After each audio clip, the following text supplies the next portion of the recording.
Bienvenue sur e-learning physique. Aujourd'hui, on va parler de l'énergie qu'il faudrait fournir à une étoile pour casser la force d'attraction gravitationnelle entre chacun de ses constituants. On va aussi parler de l'énergie de constitution, par exemple d'un noyau atomique, donc constitué uniquement de charges positives. Quelle énergie faut-il fournir pour finalement agglomérer toutes ces charges positives qui normalement sont des charges qui se repoussent? Quelle charge faut-il fournir pour amener successivement ces charges de l'infini pour les amener à constituer ce noyau? Et donc déjà, comme on sait que l'interaction électrostatique entre les protons est une interaction répulsive, ça veut dire qu'il y a une autre force qui sert un peu de colle à tout ça, et c'est l'interaction forte. Donc on va parler de tout ça. Alors on va le faire par différentes méthodes. Donc premièrement, on va faire ça uniquement par analyse dimensionnelle. C'est ce qui va coûter le moins cher. Ensuite, on va faire ça par adjonction successive de couches sphériques que l'on viendrait rajouter à un noyau déjà préconstitué, déjà sphérique, mais n'ayant pas atteint son rayon définitif. Donc c'est ça le truc qui est au programme et qui est le plus délicat. On peut aussi retrouver ce même résultat en intégrant directement la densité volumique d'énergie électrostatique. Donc ça, c'est pas directement au programme, mais c'est un calcul classique aussi qui nous redonne le même résultat.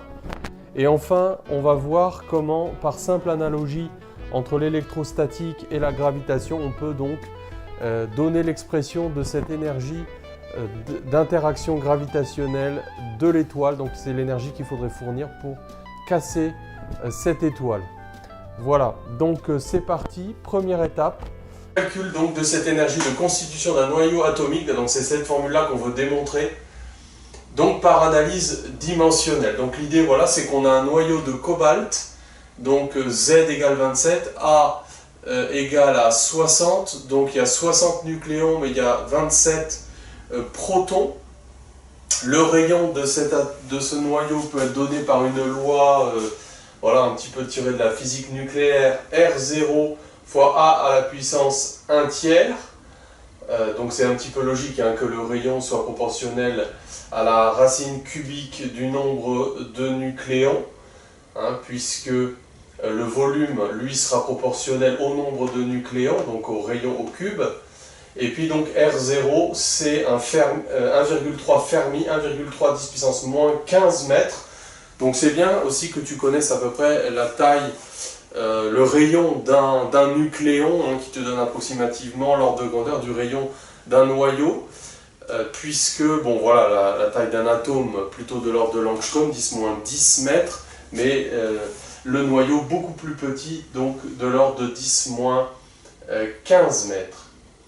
Alors, c'est parti donc pour l'analyse dimensionnelle. Alors on peut le faire de façon très rapide ou de manière standard. Donc on va poser que l'énergie de constitution de cette sphère en électrostatique, c'est K sur 4 pi epsilon 0, Q la charge à la puissance alpha, R à la puissance bêta. Et donc le but, c'est de trouver les coefficients alpha et bêta. Alors c'est une on va dire, analyse dimensionnelle, dans la mesure où j'ai déjà posé devant ce coefficient K sur 4 pi epsilon 0, K est un sans dimension. Donc on imagine déjà que c'est inversement proportionnel à epsilon 0. On pourrait partir avec un epsilon 0 à une puissance quelconque, et cette fois-ci avoir 3 exposants inconnus, ce serait un petit peu plus lourd dans le calcul.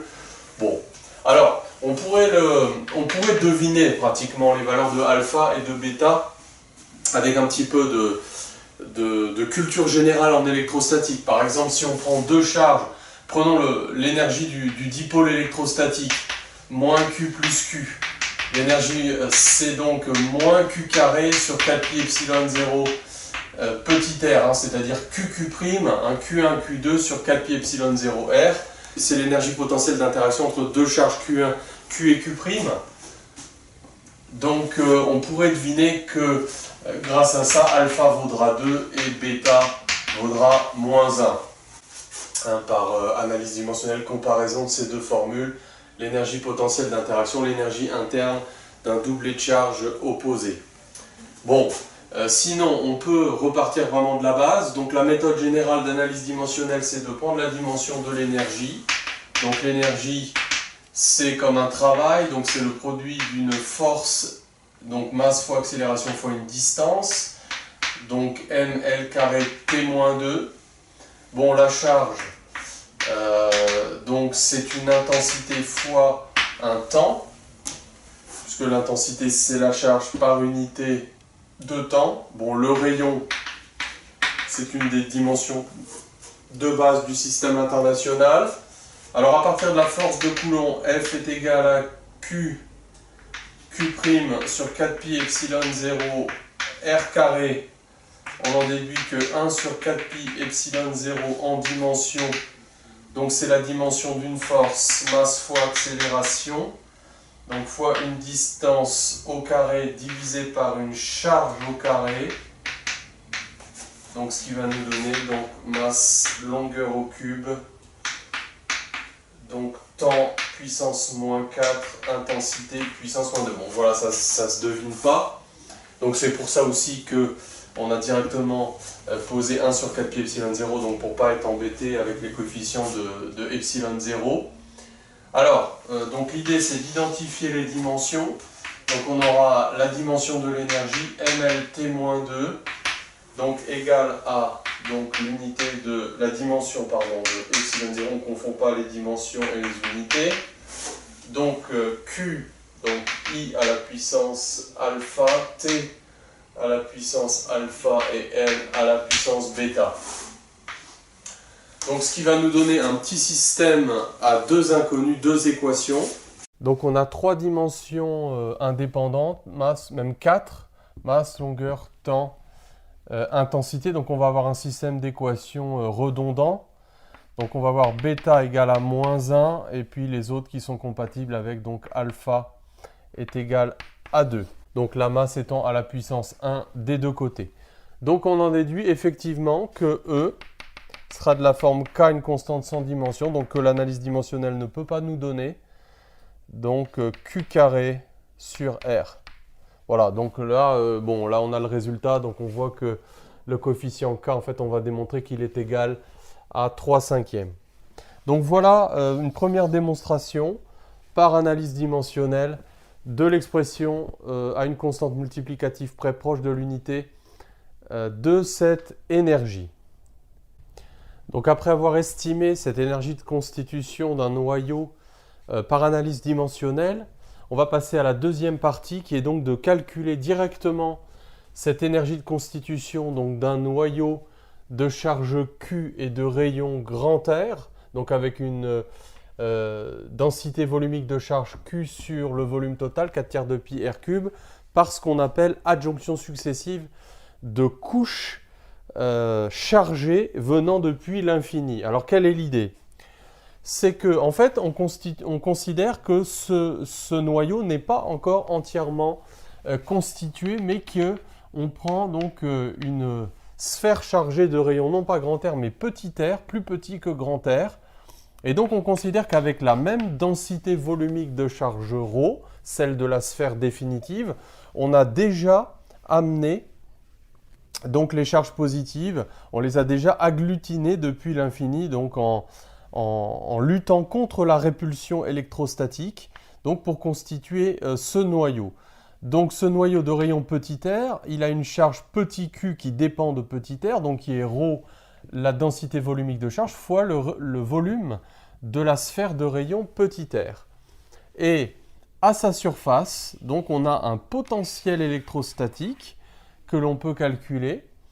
Donc V de petit r est égal à Q de R sur 4pi epsilon 0 R. Donc pour ça, on utilise le potentiel créé par une charge sphérique. Donc ça vient aussi du théorème de Gauss. Ça, évidemment, la formule ressemble au potentiel créé par une charge ponctuelle Q de R placée à l'origine des coordonnées. Donc Q sur 4pi epsilon 0 R. Donc quand on remplace Q, donc on a cette expression. Donc ça, c'est le potentiel électrostatique d'une charge qui se situerait à la surface ici. Alors il ne faut pas confondre potentiel électrostatique en volts avec énergie potentielle. Donc l'idée maintenant, c'est qu'en fait on considère qu'on va amener une charge dQ, donc qui va venir en fait s'ajouter à la sphère de rayon petit r sur une épaisseur dr, donc une petite croûte d'épaisseur dr. Donc cette charge, ce sera ρ fois le volume d'étau, donc 4pi r carré surface de la sphère fois dr. Hein, c'est le découpage classique en coordonnées sphériques. Donc cette charge, on suppose qu'elle était à l'infini et qu'on l'amène au voisinage immédiat de cette sphère. Alors pour faire ça, comme on l'a dit, il faut qu'un opérateur à chaque instant lutte contre la répulsion électrostatique, et on va supposer que ça se fait de façon qu'on appelle quasi-statique, c'est-à-dire une accélération qui est pratiquement nulle, et donc on amène ces charges depuis l'infini, et donc il va falloir qu'on fournisse un travail qui est directement opposé au travail de la force électrostatique. Alors le travail de la force électrostatique moins delta W électrostatique, ça c'est d de l'énergie potentielle, la différentielle, la variation d'énergie potentielle. Donc ça fait dq fois v. Étant donné que la limite de v à l'infini est nulle, donc ça va être donc cette variation entre l'état final et l'état à l'infini. Donc dans l'état final, l'énergie potentielle de cette charge dq soumise au potentiel v, c'est donc dq fois v. Donc voilà ce qu'il va falloir fournir comme travail. Et donc il ne reste plus qu'à calculer et à intégrer entre petit r égale 0 et petit r égale à grand R. Donc dq c'est ρ 4pi r carré dr, donc fois v de r, ρ r carré sur 3 epsilon 0. Et donc l'énergie de constitution de cette sphère, donc c'est la somme de tous ces travaux exercés par un opérateur, donc entre petit r égale 0 et petit r est égal à grand R jusqu'à la constitution finale de la sphère. Donc pour calculer cette énergie totale, on va dire qu'à chaque instant, l'opérateur lutte contre la répulsion électrostatique, entre cette charge qu'on amène depuis plus l'infini jusqu'au noyau déjà constitué. Donc, il va fournir un travail opposé à chaque instant à cette répulsion électrostatique. Donc, ça, c'est la définition de l'énergie potentielle associée à cette force électrostatique. Donc, le travail élémentaire, c'est moins d2EP. Donc, on a moins le travail, ça fait plus d2EP. Donc, dans l'état initial, les charges sont à l'infini. Dans l'état final, elles sont en petit r. Donc, l'énergie potentielle, c'est dq fois v en r moins v en l'infini. Mais comme v en l'infini est nul, ça fait 0. On reporte les expressions de dq et de v et on intègre donc ce travail qui va être l'énergie de constitution de la sphère entre r est égal à 0 et petit r est égal à grand R. Et enfin, on remplace ρ par son expression pour aboutir donc à l'expression de cette énergie de constitution de cette sphère chargée. Voilà, c'est un calcul un petit peu délicat, c'est surtout le raisonnement en fait qui est délicat. Alors, on peut faire l'application numérique, ici avec notre noyau de cobalt et on trouve 44 méga-électronvolts. Évidemment, le résultat on l'a en joules, mais sachant que donc 1 électronvolt c'est 1,6 10 puissance moins 19 joules. Alors, dernière méthode pour calculer ça, et ça je vais le faire assez rapidement parce que c'est hors programme, c'est le calcul par l'intégration dans tout l'espace de la densité volumique d'énergie électrostatique. Donc on a démontré dans le cours d'électrostatique que la densité volumique d'énergie électrostatique, on fait ça assez facilement avec un condensateur plan, c'est 1/2 de epsilon 0 E carré. Donc on prend la boule chargée uniformément ρ sur son rayon grand R. Quand petit r est plus petit que grand R, on peut démontrer que le champ, alors ça je l'ai fait dans une autre vidéo pour les problèmes à symétrie sphérique, c'est ρr sur 3 epsilon 0. On peut démontrer qu'à l'extérieur de la sphère, tout se passe comme si toute la charge était ramenée au centre de gravité de la boule, au centre de la boule. Donc ça fait Q sur 4pi epsilon 0 R carré. Donc ça c'est le champ donc à l'extérieur. Alors évidemment il y a le lien toujours entre ρ et Q, hein. On peut vérifier que ces deux expressions se raccordent bien par continuité. Donc l'idée, ça va être tout simplement de dire que cette énergie, c'est l'intégrale de la densité volumique d'énergie. Alors il va falloir séparer donc en deux expressions, donc 1/2 de epsilon 0, on va prendre E carré, donc à l'intérieur,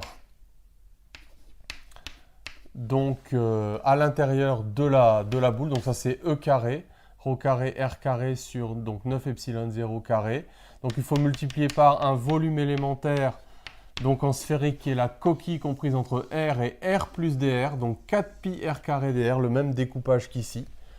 Hein, et puis après, donc on fait la même chose entre grand R et plus l'infini, avec l'expression ici du champ, donc 1/2 de epsilon 0, donc Q carré sur 4pi epsilon 0 R carré, donc le dénominateur au carré, fois donc 4pi R carré fois dr. Je te laisse vérifier qu'on trouve, et on trouve effectivement le même résultat que ça. Alors ça a un côté un peu plus simple parce que tout ce qu'il faut connaître, c'est l'expression du champ dans la boule à l'extérieur par le théorème de Gauss. Ça c'est assez simple, et donc intégrer, connaître l'expression de la densité volumique d'énergie électrostatique.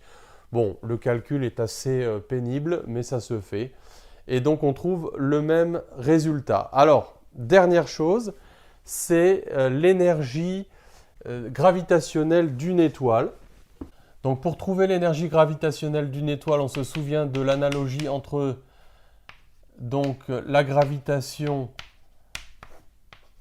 et donc la force de Coulomb. La force de Coulomb, donc QQ' sur 4pi epsilon 0 R carré. La force de gravitation en norme, hein, la constante de gravitation universelle, Gmm' sur R carré. Donc l'analogue de la charge, c'est la masse. Alors, si on prend les forces en norme, en mesure algébrique, on a le signe moins parce que c'est moins Gmm', donc ça c'est l'analogue de 1 sur 4pi epsilon 0. Oui, pour que l'analogie soit complète, il faut travailler en mesure algébrique sur un vecteur orienté d'une charge vers l'autre ou d'une masse vers l'autre. Donc il suffit qu'on prenne cette formule-là et donc qu'on remplace. Donc